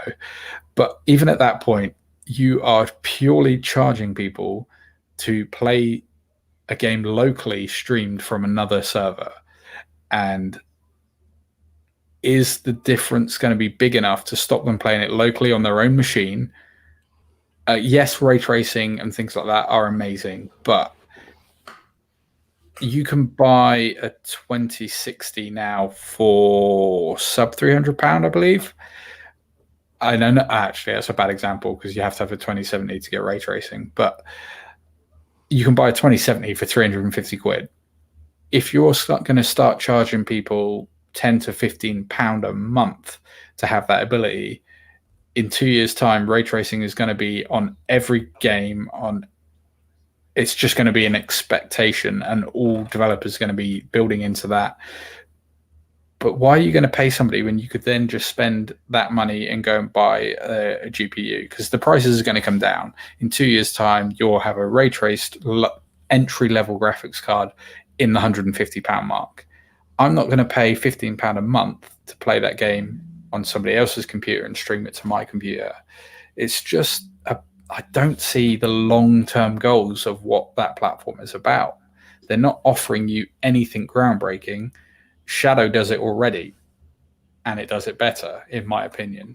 So it seems like they're just coming to the party because it's there. I was going to make the Shadow point there, because as soon as you get up to the £15 mark, you're into the lower tier of Shadow, and there's new services coming out then the next month or two. There's been a slight delay because I think it's actually due to demand. I actually haven't seen the proper press release yet, but they have actually pushed back their launch of their new tiers, or the new higher tiers. So it's Shadow is there, Duncan, and if they start charging £15 a month for GeForce Now to get the priority access, you go to Shadow. It's not even a question. I agree. Well, it's like for me, I've got it downloaded. I've not fully tried it yet, but I know it's a small amount that you have to pay for the premium version. But I don't see the point in me personally having to pay more money to play a game that I already have access to. Whereas with Stadia, you just have to buy the game once, and again, you can just play that anywhere, no extra charges. You've been a player of things like Steam and that for quite a while, Ash. I mean, I know Oh, you no, used yeah. to have your own YouTube channel where you used to play games on Steam all the time, and they're already installed on your PC. And I think if that's what you're going to be doing, is just playing them on your PC, you might as well just stick to what you've got. No, yeah, If yeah. you're gonna be taking it out on the road with you, or you know what I mean, streaming it to a TV or something eventually, then that's where I can see the benefits to it. But Also with GeForce Now, I think other people have picked up on this as well. You have mentioned it, Dan. GeForce Now, I'm not saying it is rubbish. It is god awful. It is perfectly playable. If I said I had to play that, yeah, I could happily play it.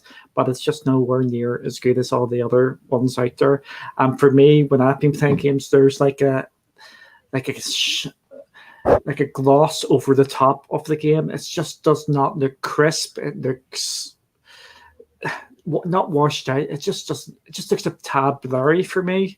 There's just something quite not right with it. It's a bad service. I just think it's just not as good as all the other ones out there, and you get spoiled with the other services. And I think that's the issue, right? We don't know what their long-term goals are. Currently, it's not even the second placed product to achieve the same thing. And the only way they make money is by you using a paid tier. So those three things alone, honestly, in 6 months' time, I don't think anybody is going to even remotely talk about GFN. I think it's just going to disappear. I think the best thing they had going for them was when nobody was talking about cloud gaming, GeForce Now was in beta. Sorry. That was a thing that you're like, all right, well, I can stream and play games at top quality. And fewer people knew about Shadow at that point as well. I mean, I only found out about Shadow probably about 4 months ago, I think. And it was because a friend told me about it. And he is a video editor, and he used that platform purely to send his renders so that he wasn't using his own machine. And it was done quicker, and he got his results faster. He then said to me, knowing that I play games, he's like, have you tried it? Because he knows that I only have the ability to play games around 1080p. And he's like, well, you could do this and have them at max settings on whatever you want.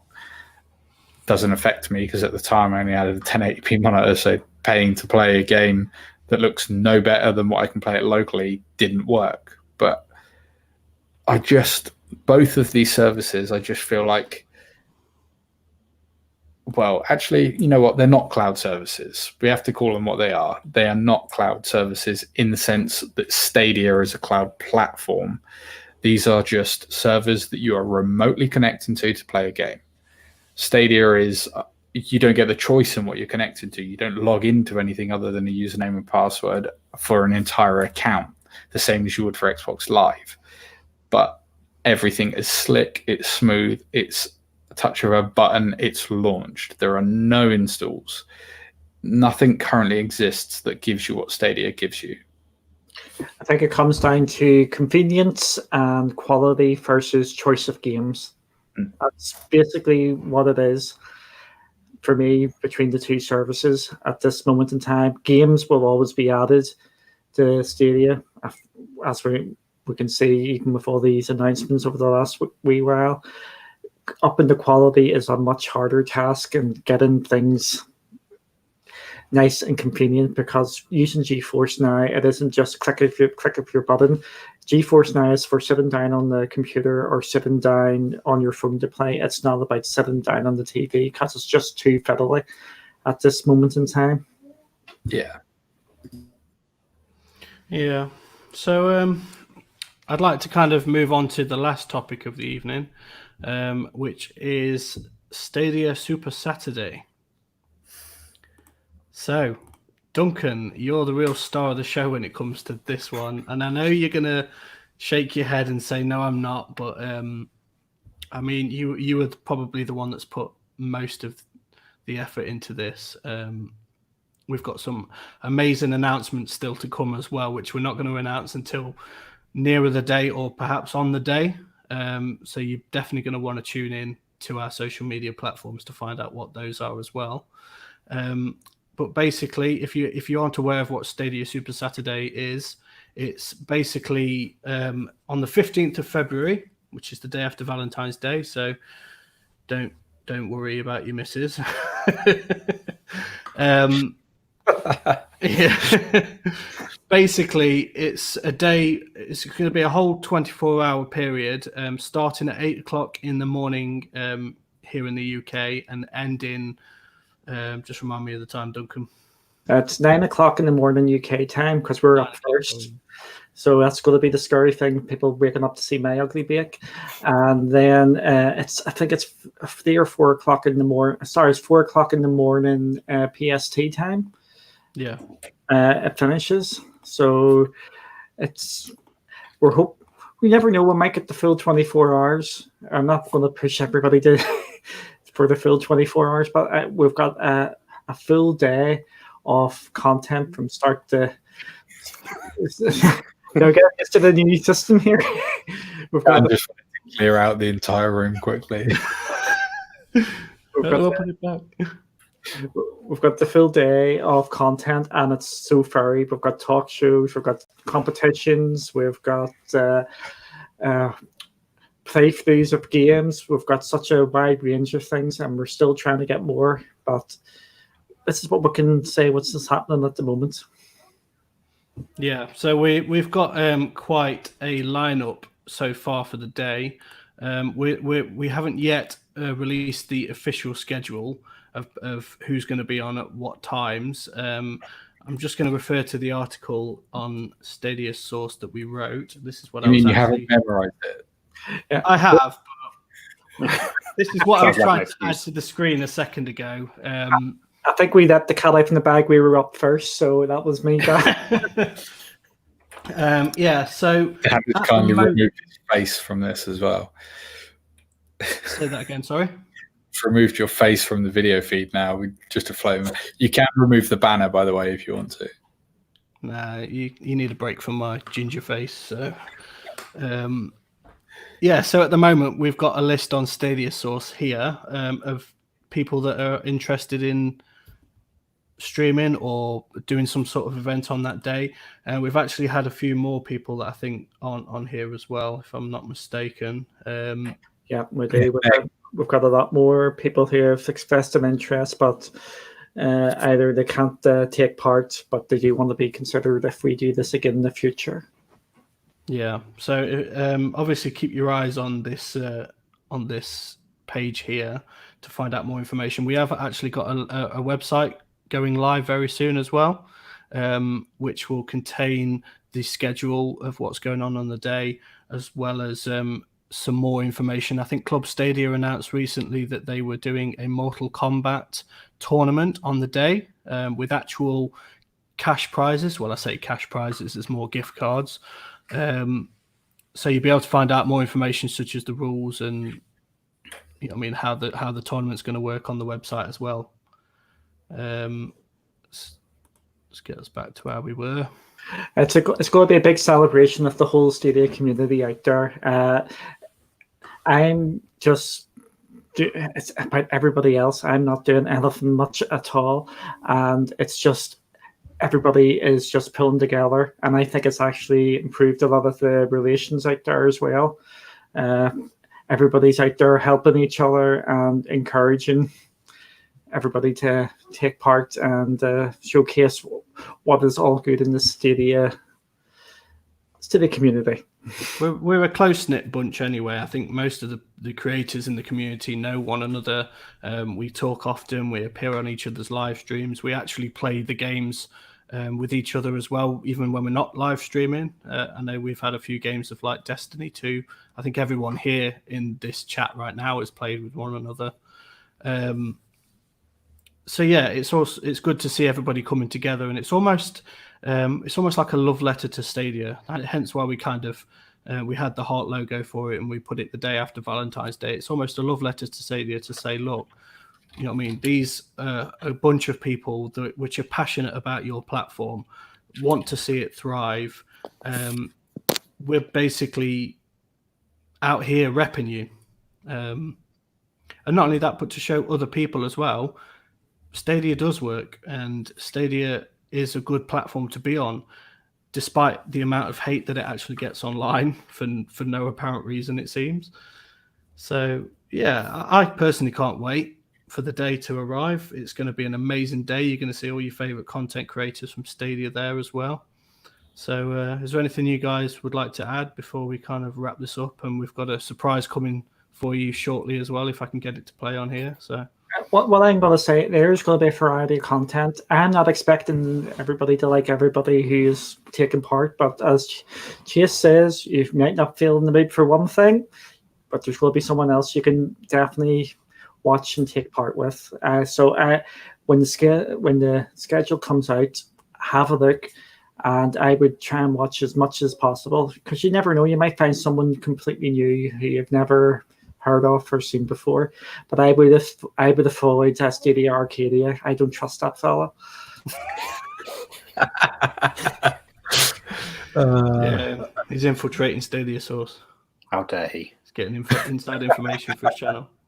Hey guys, look, at the end of the day, we have one minority here, and he's right there. Ash, get you left and right. Shut up. In my latest stream, with that, my 100 subs, thank you. I put the animation up. I'm like, yeah, point at this. Oh no, point it the right way. I pointed at my microphone. It's like, it's like that. So close. It's there. This is the star of my show. Anyway, every stream I put up, it's there. That should be your new logo. Anytime you have a break, just have the camera zoom in on the cat. Yeah, Real close. Do you really want to be pointing at your cat? Is it illegal to give every cat a Stadia tattoo? Is that animal cruelty? So yeah, I think touching on what you just said there, Duncan, as well, it's a case of obviously we're not expecting everybody to watch for the full 24 hours. Most people are going to be, yes, Tommy, you don't have to watch the whole thing, you know. There were matchsticks like. But yeah, hopefully your favorite creators are going to be on at a time that's convenient for you. All the videos that they create, all the live streams that they're going to be doing. I think some people are going to be live streaming live. Some people are going to have scheduled videos if they can't potentially make the time slots that they've got. They'll be all on the original creators' YouTube channels as well, so you can go back and watch them as well.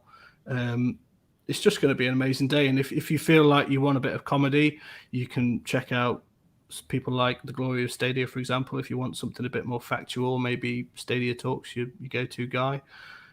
There's a bit of something for everybody, really. So, yeah, can't wait. Yeah, It's just, sorry, carry on, Duncan. I was just going to say, and there is going to be chances for everybody to get involved, either through chats or actually taking part in games. There is going to, I would want everybody to just come and have a look at the schedule, pick out the ones you want to watch. There's going to be something for you there, no matter what. Absolutely. I was just going to say that the point is this: you don't have to watch everybody. Honestly, we're not expecting anybody to be here at 9 a.m. and finish at whatever ungodly hour it finishes within our time zone. But the point is, you can pick and choose whatever you want. We are one community. All of the content creators that are featuring in this are friends. We're not here to outdo one another. We're here to work together, help promote Stadia as a community to everybody. And if you only watch one person's stream, you are still helping build that community. It's not about trying to be there for everybody. It's about Stadia. At the end of the day, we all want this platform to succeed. You don't need to watch everybody's content to get that done. We're going to appreciate everybody that comes in and everybody that doesn't come in the same. It's not about being there live to see it. That's the beauty of this. Everything will be recorded as well. You can go back and watch it whenever you want to. It doesn't have to be a live event. Well, it's like with this kind of event, with it being fan-made in a way, it's not to get Stadia Source out, it's to get everyone's name out there. My man has gone blank, so that's a good one. But I think for sure it's a way to bring more people in to, in a way, advertise Stadia to more people. Like what was said before, John may have heard that Stadia's crap, never had a thought about it, but then seen something on YouTube to do with the day, and then actually been like, actually, wait a minute, that actually looks good. And that's been the ethos behind Stadia Source from almost day one, was to promote other people as well. Obviously, we want you to check out our website and our YouTube channels, but if there's a way we can help other people, and in return, obviously, they then help us, and it's just all round better for everybody. So in regards to obviously helping one another, if you guys want to give a shout out to your channel or your Twitter, or if there's a place that you want other people to be able to follow you, now's your time to shout it out before we go on to the surprise, if I can get it to work. So I think just before we do that, I'm right in saying we'll put everybody's links in the descriptions and so on below as well. So don't worry if you can't remember it when we sprout anything off. You'll be able to find us all on here anyway. And if not, you know what? Go to stadiasource.com, go to the content creator section, and we're there anyway. So just make sure you follow everybody, or we'll come and find you. We have ways. I would just want to shout out to the Saturday Twitter handle, because that's where we're going to put everything out. We're trying to make this as neutral as possible for the Stadia Super Saturday. And if you look at everything which is coming out, it's not highlighting anybody in particular. It is everybody is the star of the show.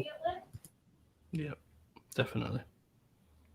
So do you want to shout out your handles? Or? Because that guy is a troublemaker. I'm joking. He should definitely be on your follow list. Yeah. He's the unpaid intern at Google. Aren't you? I'm disgruntled ex-employee. So do you want to shout out your handles, anyone, or? All right. Well, if nobody else is going to, you guys can find me on Twitter. You can find me on Twitter at Arcadia_Stadia, because Stadia Arcadia is taken by a guy that created an account in March and hasn't posted once. We should hunt him down. I've asked Twitter directly. I'm like, look, this guy is clearly not doing anything. Just give me the handle. They're not going to, but so you can follow me at Arcadia_Stadia. My YouTube now, I hit my 100 subs. I got it. I got the custom URL. You can now just YouTube/Stadia Arcadia. Whoop, whoop. Congratulations. Thank you. It's an awesome milestone. I'm really proud. I never thought it was going to happen, honestly. I made this before I even found you, Dan. I think you were probably one of the first people I actually met within the community. I was like, yeah, I might get 3 subscribers. I never thought it was going to happen, so really happy with that. But feel free to come and check me out. And everybody can guess what mine is on Twitter. One to escape. Whoa. Ash, do you want any followers, or are you... I'm fine promoting Stadia Source. Stadia Source, at Stadia Source. You can also find my personal one at X2I4EVA, so forever. I don't really post too much on that, but I might start doing a little bit of background stuff on there. So, so now we basically have a video to show you, if we can get it working. I'm not sure whether the sound is going to be playing. Duncan, you said something about selecting a checkbox, but... It was me, but yeah, there's when you go to share the screen, it should give you a checkbox underneath to share the audio. If I try and set it up as a new one, then. So if I select screen 1, it doesn't say anything about audio. Either way, this video is going to go live on our Stadia Source YouTube channel anyway, so even if you can't hear it here, you'll be able to check it out straight away on our channel as well. And this is basically just a sizzle reel of who's going to be presenting on Stadia Super Saturday. So here we go.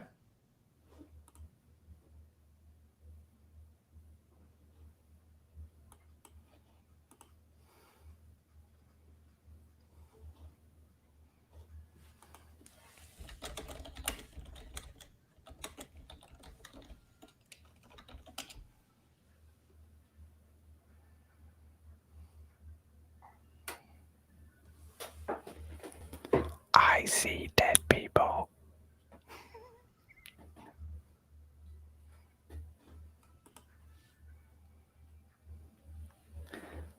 potato.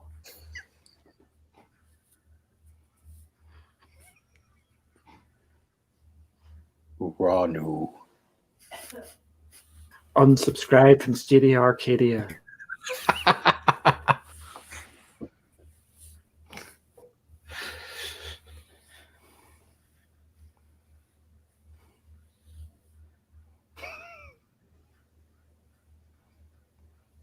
That's what I'm looking forward to if that happens again.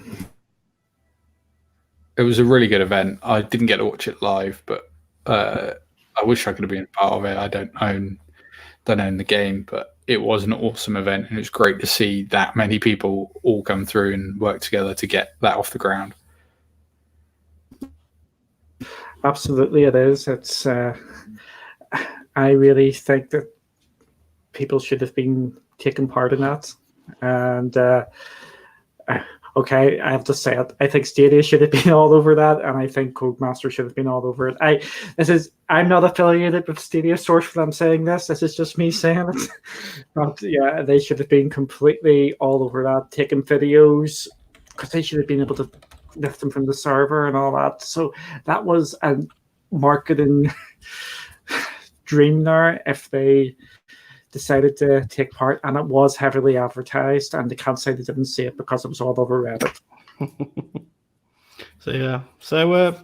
Yeah, like I said, I think someone in the chat said they couldn't hear it and they were making their own sound effects, so sorry about that, but you will be able to see the video on our Stadia Source channel after the stream is finished. So I'd like to thank all of you guys for being here and for taking part.